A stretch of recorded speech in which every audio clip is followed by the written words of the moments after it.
দিন যে কোনো রাজনৈতিক পরিবর্তনে দেশ ছেড়ে যেতে হয়নি। উনি দেশেই থেকেছেন। মানুষের প্রতি, মাটির প্রতি যে তার মমত্ব এবং গণতন্ত্রের প্রতি তার যে ভালোবাসা এবং বারবার যে গণতন্ত্রকে ফিরিয়ে নিয়ে আসা, এই অবদানের কারণে দেশনেত্রী বেগম খালেদা জিয়া আজও অপরাজেয়। এবং এটাই হচ্ছে মানে গণতন্ত্রের যে মানে সৌন্দর্য, সেই সৌন্দর্যের মধ্যে এইটা পড়ে।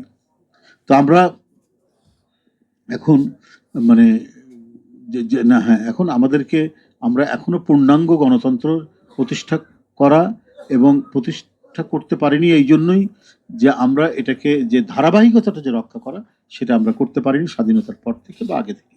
এখন আমাদের সেটা করতে হবে।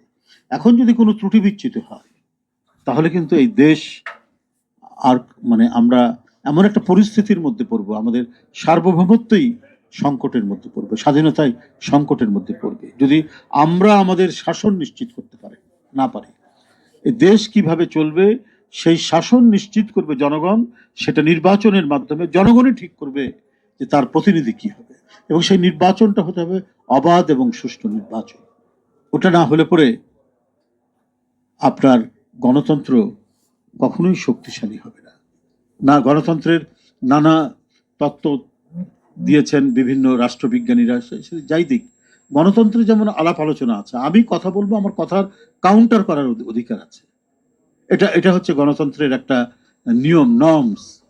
হ্যাঁ, কিন্তু যদি আমরা একজন বক্তব্য রাখলেন, আমি তার সাথে একমত হতে পারলাম না, কিন্তু আমি মানে প্রযুক্তি ব্যবহার করে, এআই দিয়ে ওই বক্তব্যটাকে বিকৃত করে, অশ্লীল অশ্রাব্য কথা ব্যবহার করে আমি যখন ওইটার একটা উত্তর দেওয়ার চেষ্টা করলাম, আপাত দৃষ্টিতে ওটা ফানি মনে হবে, কিন্তু ওইটা কিন্তু গণতন্ত্র না।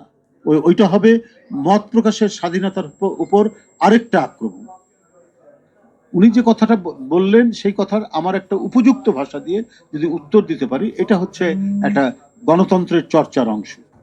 কিন্তু আমি যদি এই যে এখন এআই এর কথা যেটা এখন বলা হচ্ছে, এআই অনেক ভুল তথ্য দিচ্ছে, অনেক ভুল তথ্য দেয়, যদি যে ব্যবহার করছেন তার ইচ্ছার উপর নির্ভর করছে যে ভুল তথ্যটা দিবেন কিনা।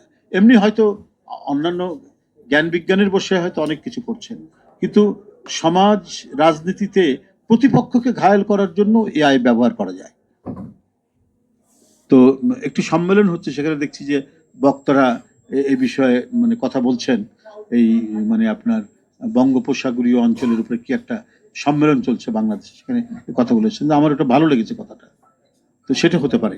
তো আমি বলছি যে মানে কারো কথার বিকৃত প্রতি উত্তর, এটা গণতন্ত্রের জন্য ক্ষতিকর, এবং কারো কথার অত্যন্ত মার্জিত তার প্রতি উত্তর, এটা হচ্ছে গণতন্ত্রের প্রাণ শক্তি। আমরা যদি গণতন্ত্রকে সত্যিকার অর্থেই প্রাণবন্ত করতে চাই, তাহলে আমাদেরকে সেই জায়গায় চলে আসতে হবে, এবং সেখানে একটি কি বলে সুশাসনের নিদর্শনটাও আস্তে আস্তে আসবে। আজকে নেই বলেই আমি একটি রাজনৈতিক দলের শুনলাম যে আমাদের কথায় প্রশাসন উঠবে বসবে। এটা এটা গণতন্ত্রকে সুসংহত করে একটা প্রাণবন্ত গণতন্ত্রকে এগিয়ে নেওয়ার মানে কোনো নিদর্শনের মধ্যে নেই, বৈশিষ্ট্যের মধ্যে নেই, বরং একটা অহংবোধ কাজ করছে। আপনি প্রশাসনকে নিরপেক্ষতার কথা বলতে পারেন, প্রশাসনকে একটি ইনস্টিটিউশন হিসাবে তারা যেই সরকার থাক, তার পলিসি বাস্তবায়নে সে নিরপেক্ষভাবে কাজ করবে।